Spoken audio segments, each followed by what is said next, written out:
નમસ્કાર ખેડૂત મિત્રો, હું આઈપી ગોહિલ ખેડૂત હૃદય યુટ્યુબ ચેનલમાં આપ સૌનું હાર્દિક સ્વાગત કરું છું. આજે હું જે ફાર્મ ઉપર છું તે કપાસ લગભગ 60 દિવસનો છે. તમે મારી પાછળ પણ જોઈ શકો છો કે સરસ મજાનો કપાસ છે. ઘણા બધા છોડનું નિરીક્ષણ કરતા મને જાણવા મળ્યું છે કે એ છોડ સુકાવા લાગ્યા છે.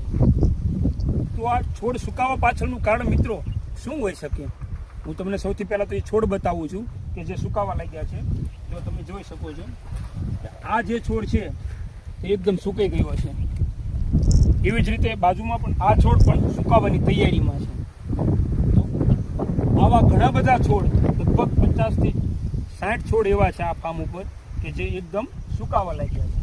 તો આ સુકાવા પાછળનું કારણ શું હોઈ શકે એના વિશે આપણે થોડીક વધુ વિગતવાર વાત કરીએ. તો 3 રોગ એવા છે કે જે કપાસને સૂકવી નાખે છે. સૌથી પહેલાં વિલ્ટ, બીજું પેરાવિલ્ટ અને ત્રીજું મૂળખાઈ, જેને આપણે મૂળનો સડો પણ કહીએ છીએ. તો મિત્રો, વિલ્ટ નામનો જે રોગ છે એ થવા પાછળનું કારણ જમીનજન્ય ફૂગ, જે ફૂગનું નામ છે ફ્યુઝેરિયમ.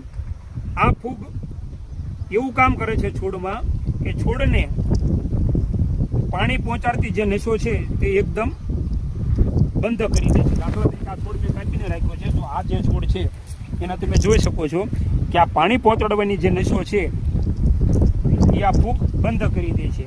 હવે છોડ પાણી લેવાનું છોડી દે એટલે સ્વાભાવિક છે કે છોડ એકદમ સુકાઈને કરમાઈ જવાનો છે. પણ વિલ્ટ છે કે નહીં ખબર કઈ રીતે પડે? જો નસો તમને ભૂરા અને કથ્થઈ રંગની જોવા મળે તો સમજવાનું કે વિલ્ટ નામનો રોગ છે. એક વાત ખાસ યાદ રાખજો બીજું, વિલ્ટ અને પેરાવિલ્ટ બંને રોગ અલગ છે. વિલ્ટ જે છે એ જમીનજન્ય ફૂગથી થાય છે, જેને ફ્યુઝેરિયમ નામની ફૂગ કહેવામાં આવે છે. જ્યારે પેરાવિલ્ટ વાતાવરણ અને પાણીના તણાવના કારણે થતો હોય છે. આ એક શારીરિક રોગ ગણાય. અને જે મૂળખાઈ છે એ વધુ ભાગ શું છે કે જે ખેતરમાં વધુ પાણી ભરાઈ રહેતું હોય અને ભેજ વધુ હોય ત્યારે મૂળનો સડો બેસવાની વધુ શક્યતાઓ રહે છે.